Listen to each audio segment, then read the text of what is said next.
बतावे के नाम एकदम साफ साफ कहानी बा। कवन का जलवा बता दो भैया।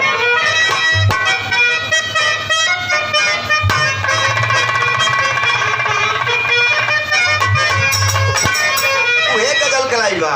अरे उठो मुसलमान नमाज पढ़ लो, अरे उठो मुसलमान नमाज पढ़ लो, अभी मेरा सर कटा नहीं है।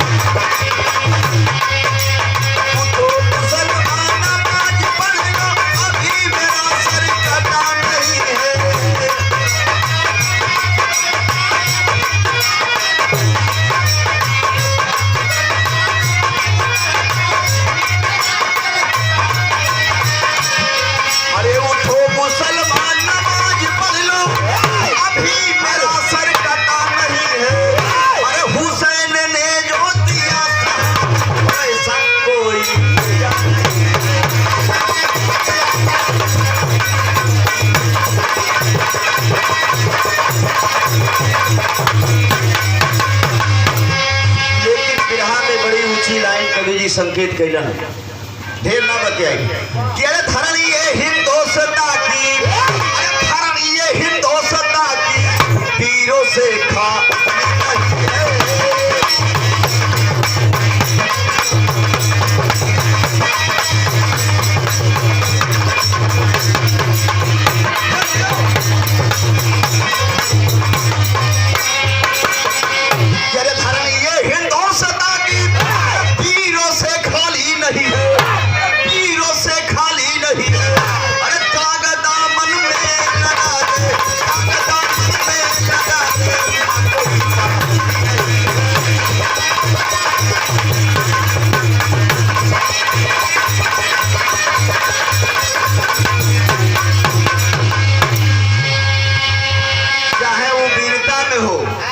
चाहे वो धर्म में हो या सत्य पर हो, हिंदुस्तान की आंचल में कभी केहू दागी ना लगा पावल, न केहू लगा पाई। शहर की शुरुआत हो गई मास्टर।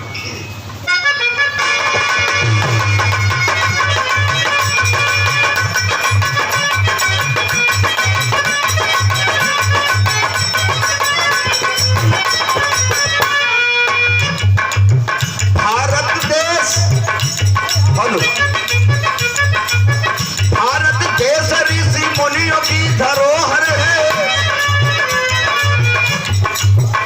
हमके लगा था कि पहले दूसरी बार गाँव थे, तनी त्रुटि हुई तो मैं ध्यान न दे जाए। भारत देश ऋषि मुनियों की धरोहर है, धर्म के वास्ते कटी है आज गर्दन है।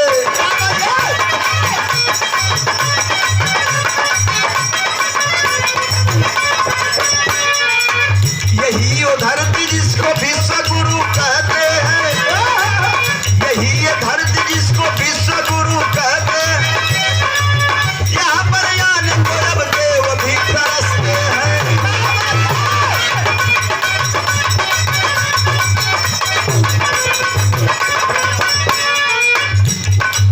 यहीं पर राम और कृष्ण का अवतार हुआ, यहीं पर राम और कृष्ण का अवतार हुआ, कबीर तुलसी रविदास चमत्कार हुआ।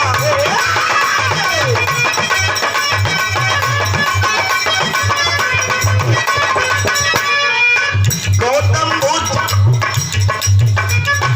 एक ऐसा इंसान जिसको हम और आप भगवान मानते हैं, लेकिन वो अपने आप को कभी भगवान नहीं माने। कैसे? गौतम बुद्ध जो कि गौतम बुद्ध एक भगवान के रूप रहे, गौतम बुद्ध जो कि भगवान के एक रूप रहे, शिक्षा और ज्ञान के अनमोल रहे।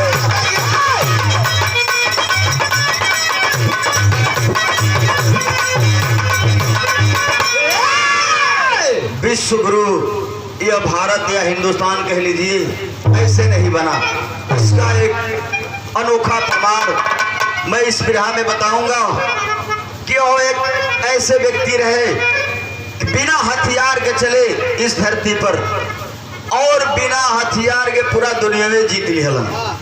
ये प्रमाण मिलेला। गीत बदल गए। कौन मास्टर?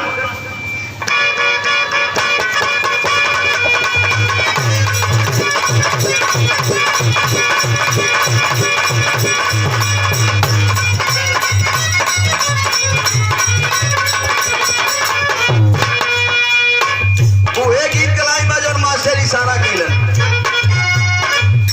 अरे निबिये की डलिया के डोलिया बनल बा, निमिये पतइये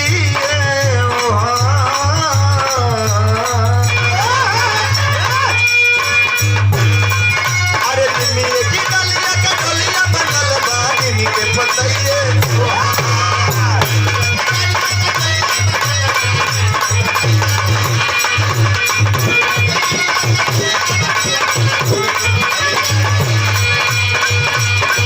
अरे निमिये की डलिया के डोलिया बनल बा, निमिये पतइये जवन से जानी बा वानी जो तपना रे कहा।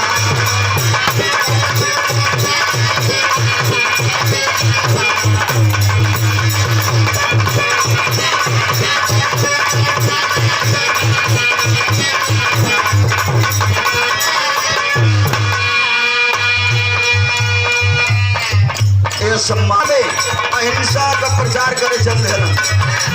मानव मानव एक समान, कोई ऊंच नहीं कोई नीच नहीं, सब बराबर है।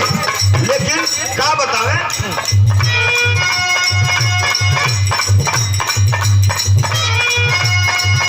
ये बतावे अरे घूमी घूमी ज्ञान वाली बत्तियां बतावे, दुनिया बोले ले जाए कहा।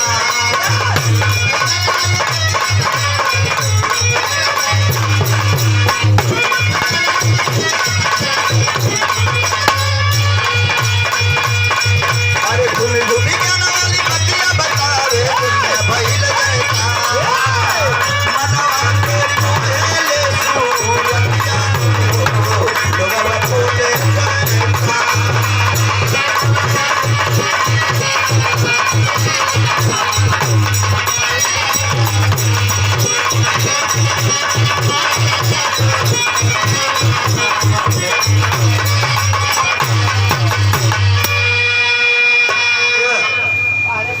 ₹500 का सम्मान मिला पूरे कमेटी और पूरे कलाकार गण के माध्यम से।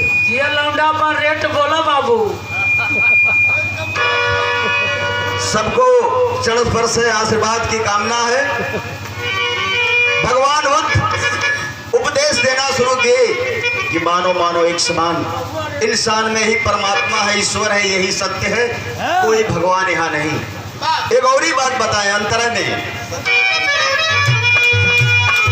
सत्य अहिंसा दया धर्म सिखावे। ये बतावे सत्य अहिंसा दया धर्म सिखावे, मानवता एक ही समान।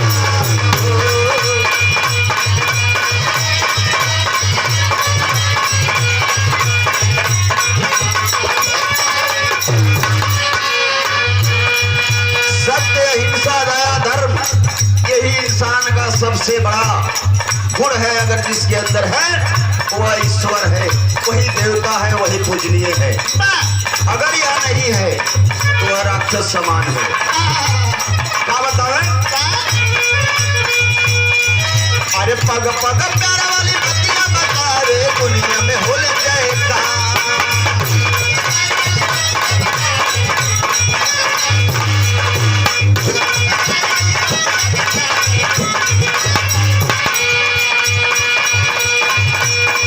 अरे पग पग प्यार वाली बत्तियां बतावे, दुनिया भइल जाए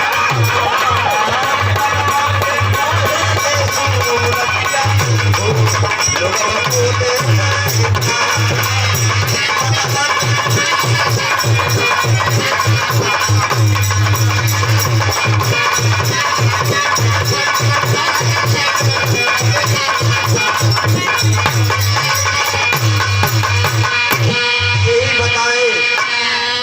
अगर किसी को जीतना है तो धन से नहीं जीत सकते, ताकत से नहीं जीत सकते, जीत सकते हो तो सिर्फ प्यार से, प्रेम से। यही उपदेश देते गए और आगे बढ़ते गए। धीरे धीरे बिहार के धरती से ये उत्तर प्रदेश के श्रावस्ती जिला बेलन और ये चर्चा होके लगल कि एक इंसान आया और बड़ी अच्छी बात बता रहा है। लोगन का झुंड बिटरा जाओ, बढ़े जाओ, उपदेश देते चले गए और धीरे धीरे वह चर्चा पूरे क्षेत्र में आग की लहर की तरफ फैलल। अब फैलल तो गीत बदल गई। कौन गीत बा?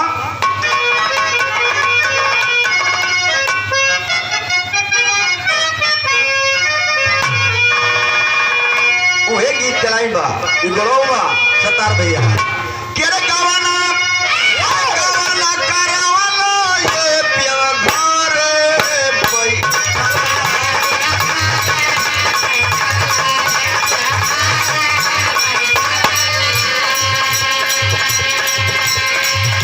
ए राजा हो घरे बैठावाना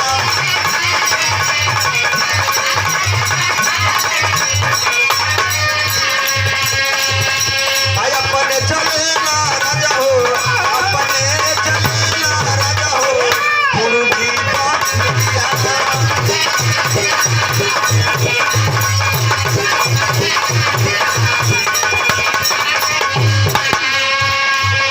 लेकिन लाइन पर ध्यान दिया जा।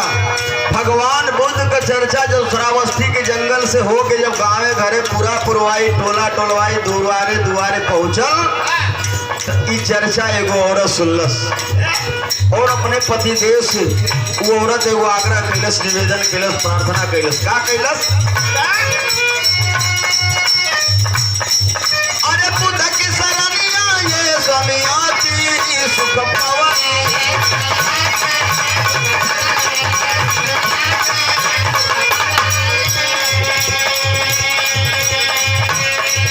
हे स्वामी हो बाणा सुख पावनी।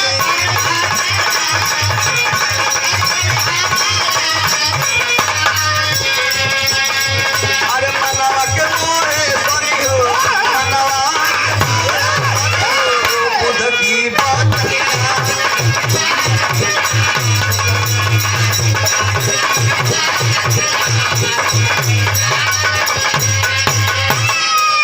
वो अपने पतिदेव से बतावत है कि ये स्वामी वही में बात वही में वो बतावली कि उनका वचन इतना निर्मल, इतना कोमल, इतना मीठ बा कि हर कोई मोहित हो जाता।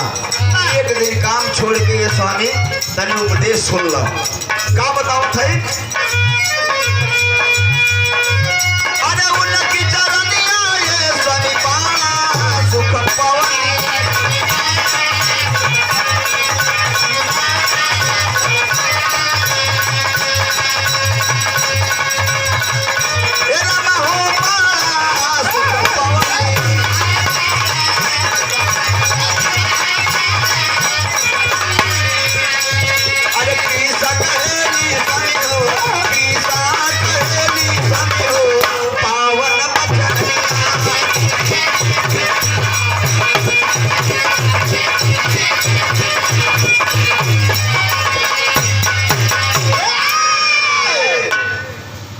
भगवान बुद्ध के शरण में दोनों पति पत्नी और भगवान बुद्ध का उपदेश उन्होंने सुना कि मानव नहीं तेरी हो जाएगी, थोड़ा जाए। भगवान बुद्ध कहे कि इंसान में ही भगवान का रूप है। किसी मंदिर में, मस्जिद में कहीं भगवान नहीं है, अगर है तो इंसान में है, इंसान में ही भगवान को ढूंढो। तो टेरी में कहना बा भैया का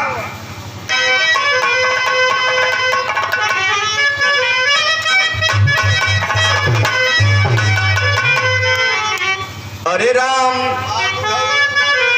जन्मवा बिना स्वार्थ के रही। भगवान मुझे बतौलन कि यह जन्म जो है बिना स्वार्थ के रहे तो वह जीवन सफल हो जाता है। कि जन्मवा बिना स्वार्थ के रही, भक्ति भाव भजन से झूमे लागल।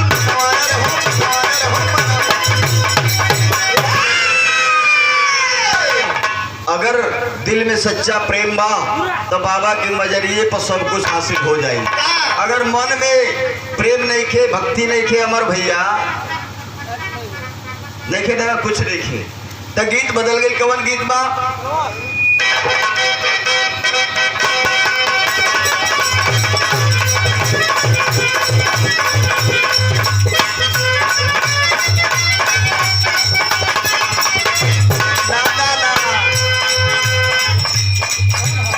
गुरु बेचन जी गावे, हम तो सुनना ही नहीं थी उनका। मैंने बिगावा अमर भैया दुर्भाग्य था, देखा ही नहीं थी। हमसे भेटे नहीं, कब बंगाल रही पढ़ी तो हम कहा जाने, लेकिन लोग बतावे कि गजब का कलाकार रहलन। कहाँ चल मर्दवा मार हो जाई। का गावे कि अरे नदी भाऊजिया दुनो एक समौरिया तो दोनों के पिया पर देसिया हो रहा। यही के लोग बदल के गाने बतावे कि लोग बतावे ला लोग अगर लेडीज से बिरहा हो जाओ तो अगर लेडीज से वो गा दे तो बेचन जी गुरु कहे कि हम डुप्लीकेट डुप्लीकेट चप्लीकेट पचलीकेट छबलीकेट ले गाइला। तो का गावे कि अरे अंगना में फूले फूला गेनवाय ननदो बाजली बधैया दुवरे।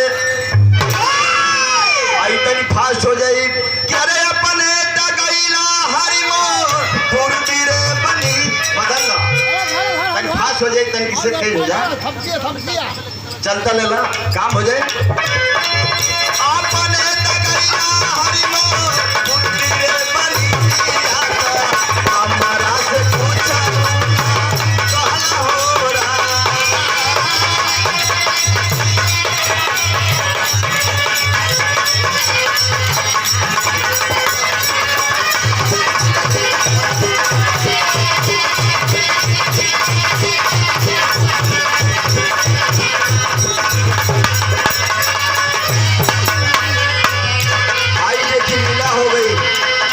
भगवान बुद्ध को भक्त हो गई कृष्णा, लेकिन वो करीब पर एगो संकट पड़ गई। एक ही लड़का अचानक उसकी मृत्यु हो गई। इतना विश्वास, ये हमारे बड़े भाई हैं और इनका नाम बिरहा जगत में परिचय का मोहताज नहीं, सबका सहयोग सबका सम्मान करते हैं हमारे बड़े भैया अमर भैया।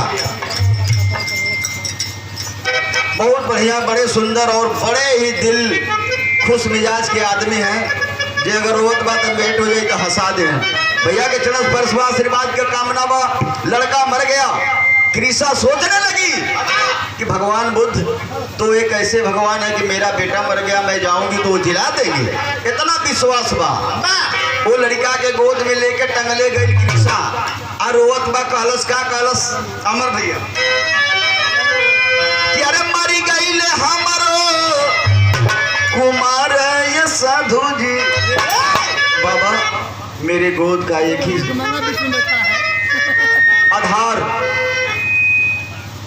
मेरे गोद का एक ही आधार, मेरा लाल मुझे छोड़कर चला गया। स्वामी आप मेरे बच्चे को जिला दीजिए। का कहलस मारी गई ले हमारो कुमार ये साधु जी का मिली गई माटिया माटी रे।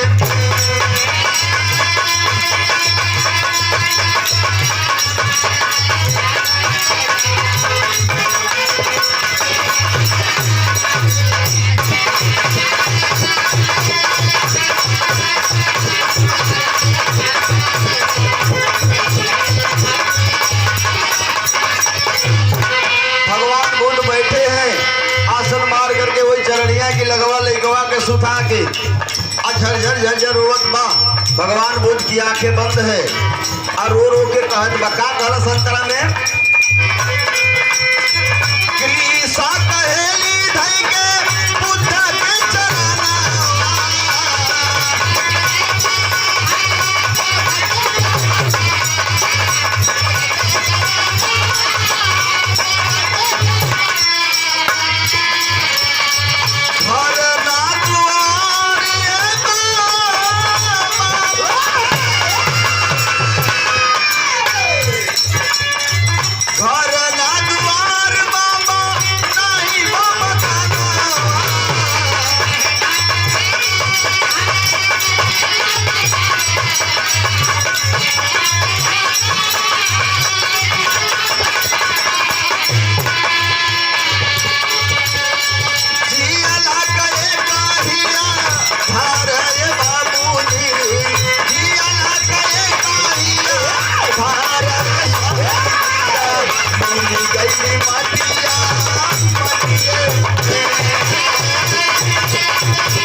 रोते रोते कुछ देर बीत गया तो भगवान बुद्ध की आंखें खुली, सवाल किए तो कलश बा इतना देर से रोवत है तो और आंखें ना खुलल, यह मेरा बच्चा है, मर गया है स्वामी, इसे आप जिंदा कर दीजिए, मैं आपके चरण की धूल हूँ, आपकी पूजा करती हूँ, आपकी बातों पर विश्वास करती हूँ।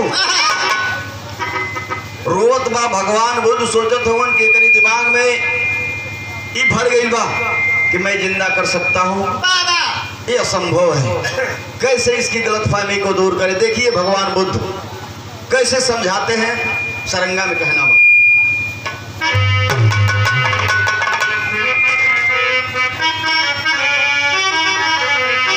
कि अरे अचरा में बेटा वाले के रोए महातरिया हो, रोए महातरिया, अरे सुना बाबा यार जी हाँ माँ,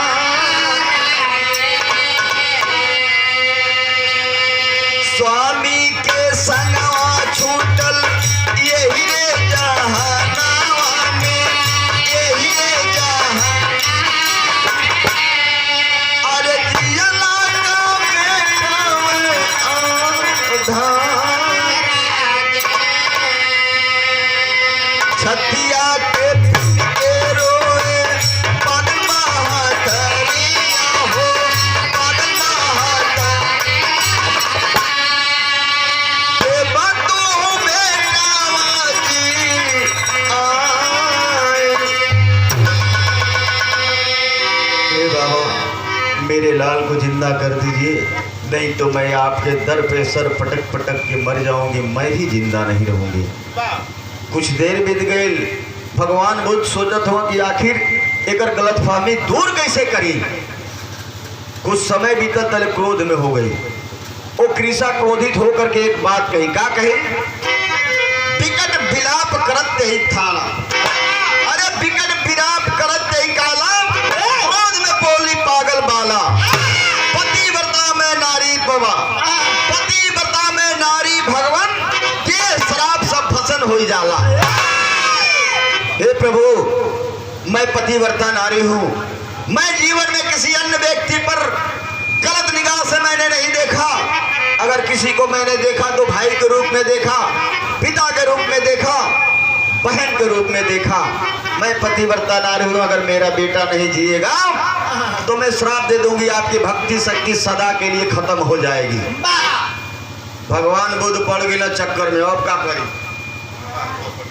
तब पापट में कहना बा भैया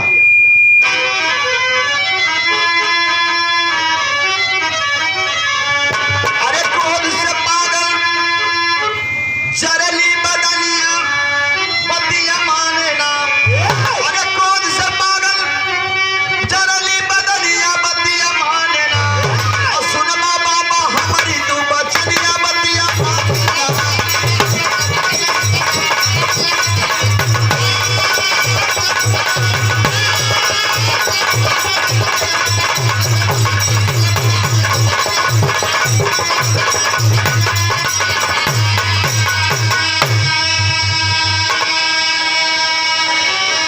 अरे श्रावस्ती की बनवा में अइला बन भगवान हो, अरे काहे नाही देव स्वामी, अरे बेटावा के परान हो, अरे देई श्राप खत्म होई जाई, अब धरतिया बतिया माने ना, क्रोध से पागल जरेली बदलिया बतिया माने ना।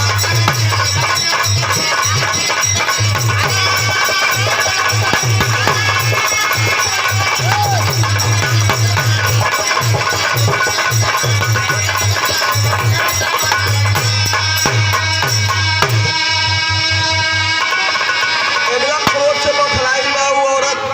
भगवान बुद्ध बड़े ही मार्मिक स्वर में, मार्मिक शब्द में कृषा को कही मैं जिंदा कर दूंगा, घबराओ मत, रो मत, मैं तेरे बच्चों को जिंदा कर दूंगा, लेकिन कुछ काम करे के होई। का कहला साला में कहना बा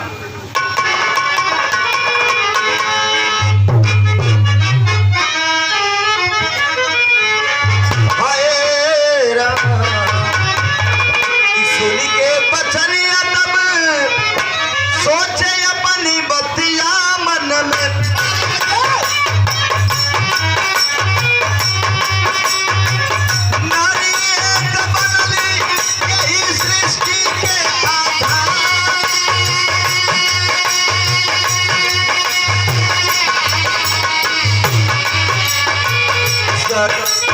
शक्ति नारी पानी के पुजैली जग में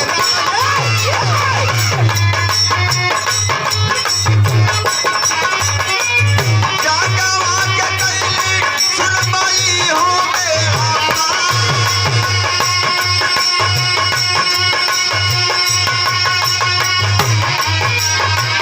ना सबर शरीर एक दिन माटिए में मिली हो गई है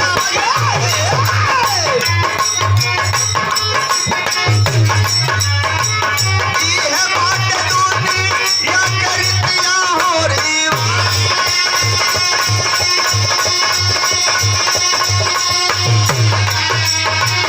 कैसे समझाई आगा माने नहीं बतिया दे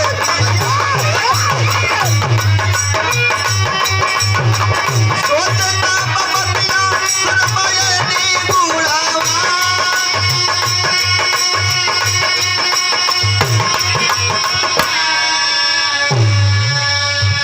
कारण कि तेरा बच्चा जिंदा हो जाएगा लेकिन तुम्हें कुछ काम करना पड़ेगा।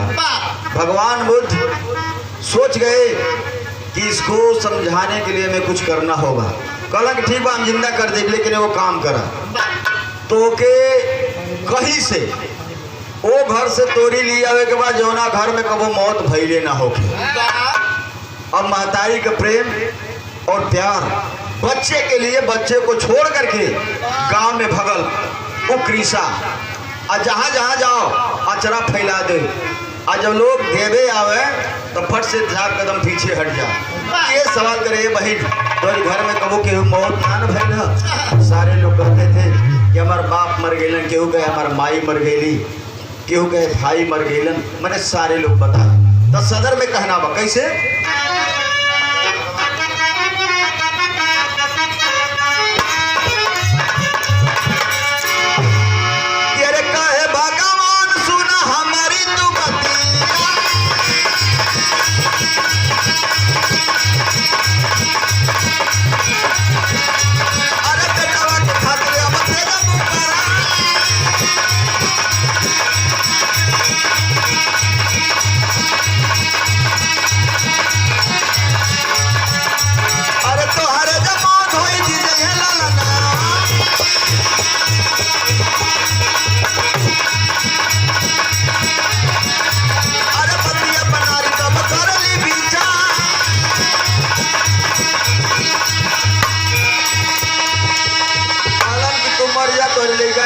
दे तो वो औरत कल हाँ ना हम मर जाई, जब हम मरी जाई तो हम का देखब कि हमारा लड़का जिया था कि मरत बा।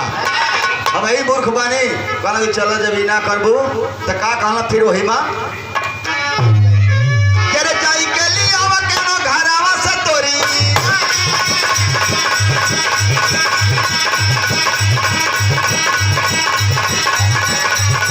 सब मूर्ख भई नहीं जगरी तू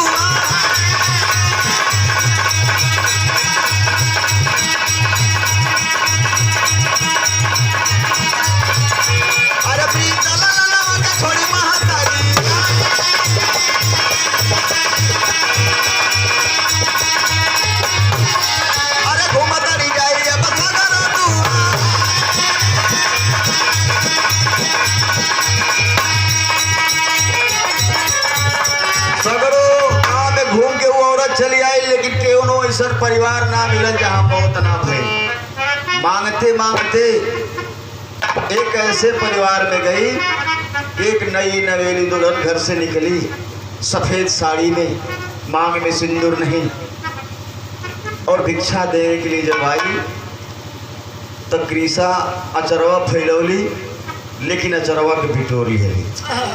सवाल के लिए वही का कबो तोहरी घर में कबो कबो मौत नहीं न भइल ह? तो वह औरत अपने सर से जब पल्लू हटाती है कहती है बहन मेरी मांग को देखो, मेरा सुहाग उजड़ गया,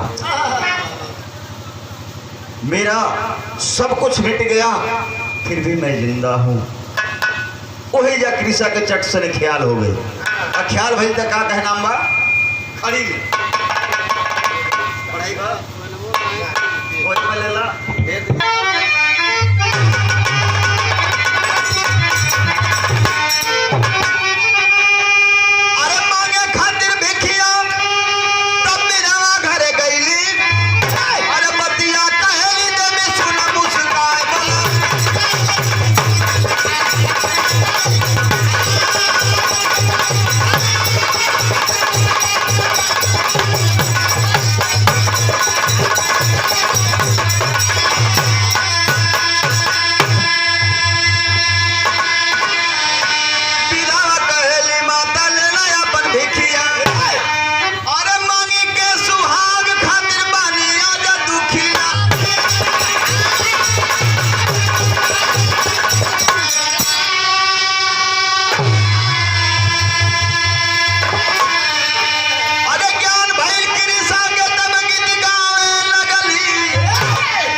भगवान बुद्ध का भजन करते हुए उस विधवा के घर से वह कृषा चली आई और भगवान बुद्ध का चरण पकड़ के बोली, प्रभु आपने हमारी आंखें खोल दी। जब दुनिया में केहू बचले नहीं मौत से तो हमार लड़का कैसे बच जाए, हमार परिवार कैसे बच जाए। ज्ञान हो गया कि इस दुनिया में यही एक सत्य है जिसको कोई टाल नहीं सकता। जो जन्म लिया उसे मरना है, उसे मिट्टी में मिलना है। तो ऐसे क्यों दुनिया का दरवाजा बाकी नहीं बा तो हमार कैसे दरवाजा बाकी रहे। ज्ञान हो गया और पीछे पीछे भगवान बुद्ध के चलने लगी। कृषा एज हमार विराह खत्म भइल, आखिरी में गुरु घराना का परिचय हुआ।